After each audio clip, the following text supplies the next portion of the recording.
sampai nyaris timbul keputusasaan oleh orang yang berjalan di tepi jalan mencari hatinya. Putus asa. Sampailah dia memasuki sebuah gang, kemudian dia duduk di sebuah tempat duduk di tepi jalan, kemudian dia tafakkur. Dia letakkan kedua tangannya, air matanya mengalir. Akankah Allah memberi taubat kepadanya setelah maksiat sejauh ini? Akankah Allah Subhanahu wa taala memberikan pengampunan kepadanya? Dan dia adalah hamba Allah, sepanjang masanya melawan Allah dengan maksiat dan pembangkangannya kepada Allah, nyaris dia berputus asa. Tiba-tiba terdengar kegaduhan di dalam rumah, bertengkar. Terdengar suara keras sang ibu memarahi anaknya. Dia terbangun dari sebuah pemikirannya tadi. Terbangun. Seorang ibu memarahkan anaknya yang kecil, umur 4 tahun. Tiba-tiba pintu belakang rumah dibuka oleh ibunya tersebut. Kemudian anaknya tersebut diusirnya.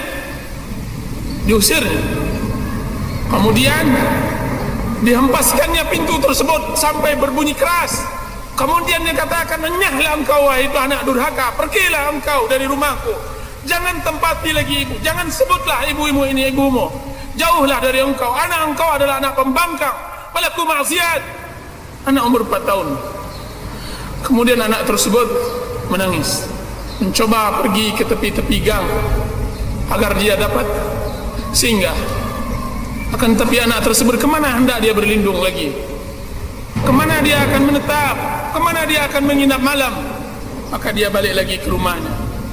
Kemudian ditempelkannya pipinya ke pintu tersebut. Kemudian dia mengatakan, ahli ibadah ini melihat tingkah laku anak tersebut. Kemudian anak tersebut mengatakan, "Ya ummah, wahai ibu, man yaftahu liyal babu idza ughliqat babaka anni, idza aghlaqti babaka anni." Wahai ibu, pintu mana lagi yang bisa terbuka untukku jika seandainya pintumu telah tertutup untukku? Tidak ada lagi. Pintu mana yang bisa menutup, yang akan terbuka untukku jika seandainya pintumu telah tertutup bagi. Wahai ibu, siapa pula yang dapat mendekatkan dirinya kepadaku jika seandainya bukan engkau? Wahai ibu, jika siapa lagi yang dapat menyayangiku jika seandainya engkau telah murka kepadaku? Anak tersebut, kemudian dia terjatuh di tanah tersebut. Kemudian dia letakkan pipinya di tanah tersebut. Kemudian dia menangis. Dia menangis untuk dibukakan pintu, dan dia tidak akan berbuat lagi kesalahan. Dia tidak akan kembali lagi kepada perbuatannya yang lama. Sang ibu mendengar ucapan sang anak, siapa ibu? Siapa ibu yang begitu keras hatinya sehingga dia tidak mendengar teriakan dan tangisan sang anak? Maka sang ibu tersebut melihat di celah-celah rumah papannya tersebut. Dilihatnya perlakuan anaknya tersebut, tidak sampai hatinya, tidak tega. Kemudian dibukakan pintunya olehnya. Kemudian anaknya tersebut diangkat. Kemudian dibersihkannya pipinya dari tanah dan debu. Kemudian dipeluknya. Kemudian dia mengatakan, "Wahai penyejuk pandanganku, siapa pula yang tidak tersentuh dengan ucapan? Siapa ibu yang mengusir anaknya? Wahai anakku, sebutkan." Tidak ada ibu yang mengusir.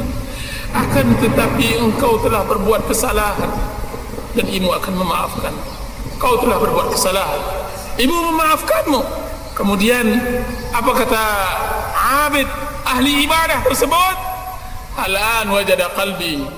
Sekarang baru saya dapatkan hatiku. Sekarang aku temukan hatiku. Sekarang saya temukan hatiku. Saya dapat, saya peroleh. Kiranya begitulah kita seorang muslim bermuamalah kepada Allah.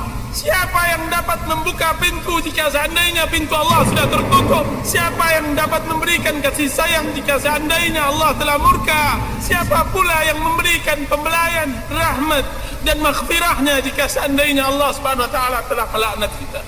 Nauzubillah. Nauzubillah. Maka carilah hati-hati yang hanif di tempat-tempat yang seperti itu, ya.